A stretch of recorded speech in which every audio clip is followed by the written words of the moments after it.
ಆಗಿದೆ. ಎಷ್ಟೇ ಕಷ್ಟ ಕಾರ್ಪಣ್ಯಗಳು ಬಂದರೂ ಅವೆಲ್ಲವನ್ನು ಮೆಟ್ಟಿ ನಿಂತಿರೋ ಜೀವ. ತಾಯಿಲ್ಲದು ತಂದೆಯಿಲ್ಲದು ಕಬಲಿ ಆಗಿರೋ ನನಗೆ ಇಂದು ಭೀಮನ ಮಾವ ಮತ್ತು ಶಕ್ತಿ ಮಾವನೇ ಆಶ್ರಯದಾದ್ರು.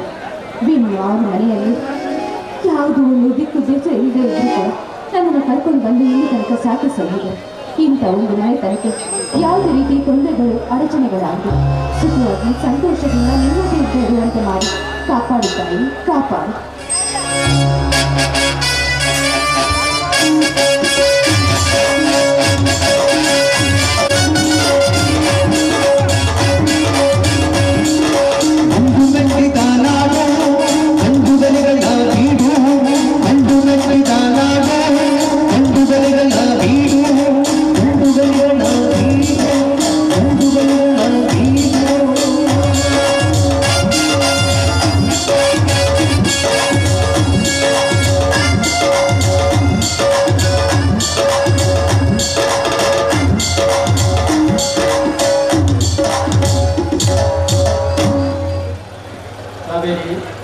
ಜಗನ್ಮಾತೆ ಜಗದೇಶ್ವರಿ ಶ್ರೀ ಅಂಬಾದೇವಿ ಹತ್ತಿರ ಏನೆಂದು ಬೇಡಿಕೊಂಡೆ? ಮಾಮ, ಮೊದಲು ಈ ಪ್ರಸಾದವನ್ನು ಸ್ವೀಕರಿಸಿ ನನಗೆ ಆಶೀರ್ವಾದ ಮಾಡಿ.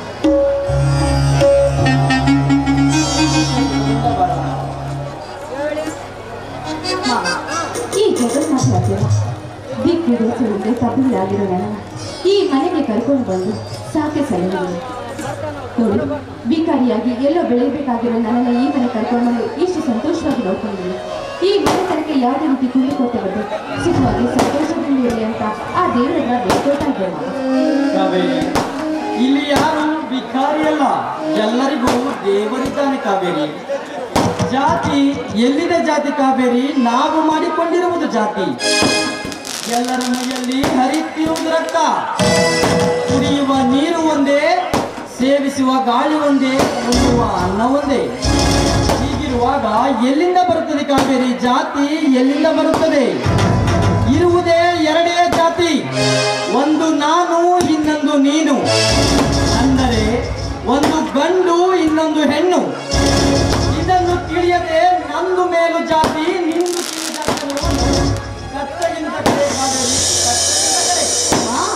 ಘನತೆಗೆ ತಕ್ಕ ಮಾತನಾಡಿದರೆ ಮಾವ ನೀವು.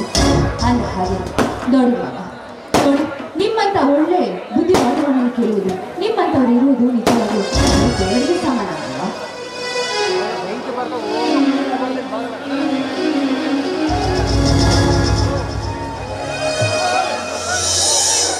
ಆಶೀರ್ವಾದ ಮಾಡೋಣ. 100 ವರ್ಷ ಸುಖದಿಂದ ಬಾಳಪ್ಪ. ರಾಮನು, ನಮ್ಮಂತೆ ನೀನು ಬಿಸಿಲು ಬೀರು ಗಾಳಿಯ ಮಧ್ಯೆ ಕಷ್ಟಪಡಬಾರ್ದಪ್ಪ. ನೆರಳಿನಲ್ಲಿ ಕುಳಿತುಕೊಂಡು ನೌಕರಿ ಮಾಡಬೇಕು ನೀನು. ನಿನ್ನ ಆಶೀರ್ವಾದ ಫಲದಿಂದ ಇಂದು ನನಗೆ ನೌಕರಿ ಸಿಕ್ಕಿತು ಅಣ್ಣ. ರಾಮ, ಪ್ರಸಾದವನ್ನು ಸ್ವೀಕರಿಸಿ. ದೂರಸ್ಥನಿ ಭಿಕಾರಿ, ಗೊತ್ತು ಗುರಿ ಇಲ್ಲದ ಅನಾಥೆ ನೀನು. ನಿನ್ನ ಕೈಯಲ್ಲಿ ನಾನು ಏಕೆ ಪ್ರಸಾದ ತೆಗೆದುಕೊಳ್ಳಲು? ಸಮಾಧಾನ ಮಾಡಿಕೊ ಕಾವೇರಿ, ಸಮಾಧಾನ ಮಾಡಿಕೊ. ರಾಮು ಯಾವಾಗಲೂ ಹೀಗೆ. ರಾಮು, ಕಾವೇರಿ ನಮ್ಮ ಸಂಬಂಧಿ ಅಲ್ಲದಿರಬಹುದು, ಆದರೆ ನಮ್ಮ ಮನೆಗೆ ಸೇರಿದ ಮೇಲೆ ಅವಳು ನಮ್ಮವಳೇ ತಾನೆ. ಅದು ಭೀಮಣ್ಣ ಮತ್ತು ನಿನ್ನ ದೃಷ್ಟಿಯಲ್ಲಿ ಮಾತ್ರ ಅಣ್ಣ. ಹೋಗಲಿ ಬಿಡು ಮಾವ, ಅವರಿಗೆ ತಿಳಿದಂತೆ ಮಾಡಲಿ.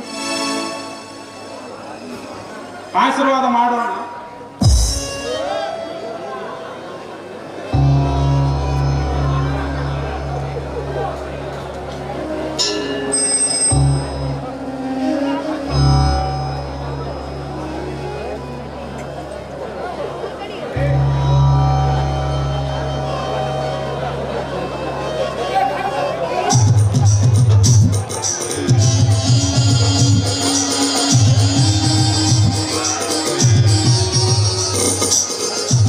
ಆಶೀರ್ವಾದ ಮಾಡೋಣ. 100 ವರ್ಷ ಸುಖದಿಂದ ಬಾಳಪ್ಪ. ಹಾಗಾಗಿ ನಿನ್ನ ನೌಕರಿ ವಿಷಯ ಏನಾಯ್ತು ರಾಮ? ದೇವರಂತಿರುವ ನಿಮ್ಮ ಆಶೀರ್ವಾದ ನನ್ನ ಮೇಲೆ ಇರುವಾಗ ನನಗೆ ನೌಕರಿ ಸಿಗದೆ ಇರುತ್ತದೇನೆ ಅಣ್ಣ? ಹಾಗಾದ್ರೆ ನಿಮಗೆ ನೌಕರಿ ಸಿಕ್ಕಂತ ಆಯ್ತಾ? ಹೌದು ಅತ್ತೆಗೆ, ನಿಮ್ಮ ಕೈ ತುತ್ತಿನ ಕೂಸಿಗೆ ನೌಕರಿಯೇ ಸಿಕ್ಕಿತು. ತುಂಬಾ ಸಂತೋಷ ರಾಮು.